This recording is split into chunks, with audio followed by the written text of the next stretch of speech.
Hello and welcome to this look at agricultural geographies. This term agriculture includes culture, which means that we oftentimes consider agriculture to be nature, natural, free of human intervention. But agriculture means that we are changing the environment around us to meet a certain need, and in this case, food supply. So when we look at agricultural geographies, we're going to look at how our food production and consumption varies around the world. There was a assigned reading for this week that looked at how different countries depict a average week's worth of groceries. We see the country of Chad, located in Central Africa, and Chad has a economy based on agriculture. So they're transitioning towards industrialization and mechanization, and they have a food supply that still reflects relatively basic farming techniques, minimal food processing. As you can see here, the food itself would be very popular today when we think about eating natural, eating green, whole 30, different types of diet trends that we adopt. In Chad, again, they're using whole foods. They are using foods with minimal processing. They are using foods that they're able to grow in their current environment. When we go around the world to a place like Western Europe and look at Italy, again, we see some variations. We see an increased use of processed foods. While there's still a range of fruits and vegetables here on this dining room table, breads, which again are common throughout the world, we do see sodas, we do see processed foods in this picture that again shows a little bit of a shift from more natural food, more unprocessed food to more processed food. And then here in the United States, as you're probably aware, our average family is consuming a lot of processed food, food that uses natural grains, whole foods like we find in Chad, but we're processing it. We're processing it to meet a different demand. So as we go through and we look at these different geographies, we ask ourselves where and why consumption in agricultural practices are taking place. Keep in mind there are great variations around the world. When we go back in time and we look at how we kicked off agriculture, how we kicked off controlling our food source, we look back to the first agricultural revolution, and this occurred between 8,000 and 14,000 years ago. BP means before present. And we look at this map of the earth that's found in the Greiner text, and we see these different hearths, we see these different regions where food sources originated, where the domestication of food started. Domestication means that we control the reproduction of our food source. And when we talk about domestication, we're looking at both plants and animals.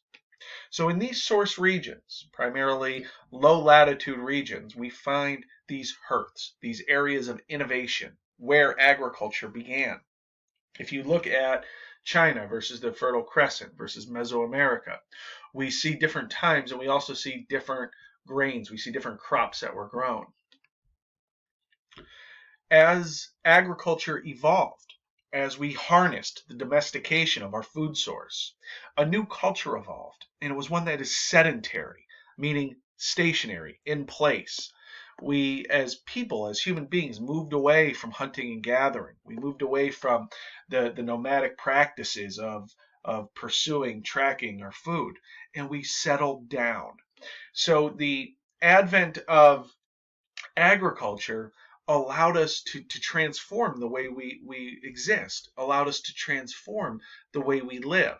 So we're no longer, again, worried about moving season to season or hunting and gathering. We're now able to control that. And at this point, we're able to start to grow and expand our population because we have that reliable food source.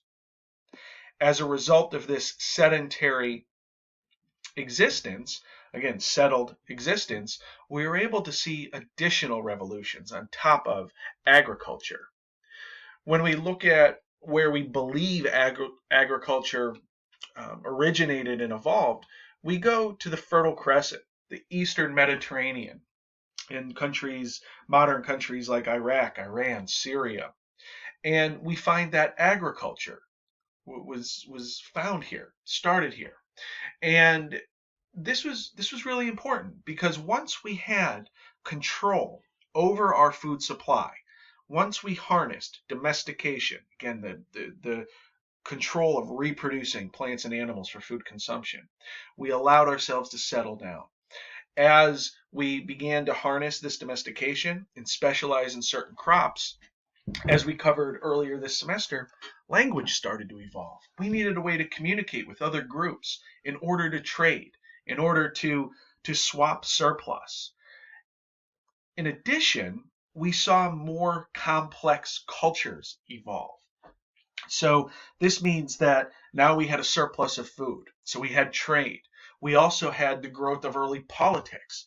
So we needed a political body to control the surplus and control the population and distribute the food so that certain people could move away from agriculture and work in other types of occupations. So having this food source, controlling it, allowed us to evolve our culture. During this time of the Fertile Crescent, we were early in our years after the last ice age. So the climate was warming.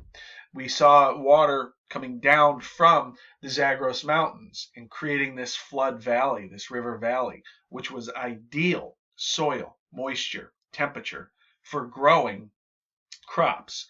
So it's not by accident that the Fertile Crescent was the first. Again, the timing worked out. The end of the last ice age, this geographic location. And once we harnessed, again, domestication of plants and animals, we were able to grow our early urban society. We were able to grow an early version of the culture that we know today. And later on, after the Fertile Crescent, again, we started to see the growth of domestication in China, Mesoamerica, North America, and then later on, modern day Latin America and Western Africa. As we look over time, we saw slow growth. We talked about this previously with population geography. We understand that our population reached 1 billion in the early 1800s. So while we harnessed this plant and animal domestication, while we were able to provide a steady food source, our population still grew slowly. And there was always a question about whether we can produce enough food to supply a growing demand from a growing population. In the 1700s, as England was industrializing, they were experiencing a population explosion. So England in the 1700s was going through stage 2. And you'll recall from previous discussions, the stage 2 was a broad base, lots of young people in the population, which means that population is going to grow for quite some time. So in the late 1700s, we started to see social scientists, we started to see theorists try to understand what was going on in our population. And there was some concern that population, not only worldwide, but in certain countries, was growing too fast. An individual by the name of Thomas Malthus took a rather critical look at population growth. And he said that population growth is faster than the growth in food production, and that we're not going to be able to keep up. And he actually saw this as a positive check, meaning our food supply will not allow our population to grow rapidly and get out of hand. So he said that things like famine, which is starvation, and disease is actually a positive thing when we look at population dynamics and population management. Now, he wasn't necessarily promoting death and disease for people, but he looked at this in a arithmetic or mathematical way of saying that, when famine and disease strikes, it cuts out the weakest part of society, and it's not the worst news for our population growth and management because we're still going to feed the stronger part of the population. This type of thinking persists today, over 200 years later, when we look at population growth. But what we need to recognize is that while this is critical, while this is, some may consider, rather sinister, we do know that we far exceeded the 1 billion people on Earth that were present during the time of Malthus's writing. So this Malthusian dilemma just looks at the relationship between food production and population growth. And again, Malthus didn't think that we would be able to keep up. He thought that our food production would fall behind population growth. But we know 200 years later that our carrying capacity is much bigger. Carrying capacity looks at how many people we could support on Earth given our food production. So today we're at about 7.8 billion people, and by mid-century we're going to be pushing 10 billion people, 10 times what we had when Malthus was writing. So what we've recognized over the last 200 years is that our resources are growing much faster than our population. And the graphic on your screen shows the Malthusian dilemma, or the Malthusian catastrophe. He thought that, as you can see here, our food production, our resources, were going to grow linearly, where our population was going to grow geometrically or exponentially. And we would reach a crisis point where our population demand exceeded our food supply. Again, we've overcome that. We haven't seen that catastrophe realized.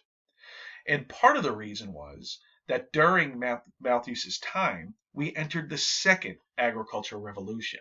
So Malthus was looking back at the way we produced food from the first revolution and said, we're just not going to keep up. But he wasn't recognizing the changes taking place during his lifetime. And that brings us to our second agricultural revolution. And this started, again, during Malthus's lifetime. It started with crop rotation. As farmers became more in touch, more aware of land use, they started to recognize that if we vary what we grow per year, we're not going to exhaust our soil. So we actually increase our yields, which is the amount of goods that are produced per acre. So crop rotation, breeding animals, again, breeding certain types of animals to grow our food supply. So the management of breeding improved. And the steel plow, something so basic as far as tools go today, was a game changer when they were able to harness a horse with the collar to drag a plow.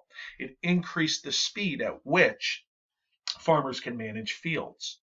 So the second ag revolution took off in the 1700s. And then by the 1800s, we introduced mechanization. Again, think about the time Malthus was writing, the time he was researching, making his projections. This was the time when the Industrial Revolution was also starting to spread. So now farmers were able to adopt seed drills, which actually just drilled seeds and planted seeds into the earth as opposed to going row by row. Later on, this mechanization would introduce tractors, which allowed us to extend our arable land, which allowed us to work land more efficiently, which allowed us to replace labor with machines, which again farmed much more efficiently than people. And then by the early 1900s, we started to introduce fertilizers, herbicides, pesticides that would increase the yields again further, amount of goods we could grow per acre, by eliminating certain parasites, by promoting the fertility of the soil to help these different crops grow. So the result, again, increased yield. We were able to grow the amount of food per acre, increase that production, which allowed us to feed more people. It also allowed us to specialize. So we needed fewer people working the fields, which allowed more people to go into cities, into factories, helped us grow our urban culture, our urban society, because now farmers were feeding way more people than they were in the past. As a result, our population grew. So we can see how far off Malthus was with his projections 200 years ago. And again, we can see where some areas, particularly South Asia and East Asia, grew rapidly. So getting back to Malthus, our carrying capacity has far exceeded what he projected 200 years ago. Do we still have positive checks today? Yeah. We had some concerns about these, quote, positive checks in the mid-1900s, which led us to innovate and revolutionize the way we grow, because we couldn't keep pace with this growth that you see on the chart unless we advanced from the second revolution.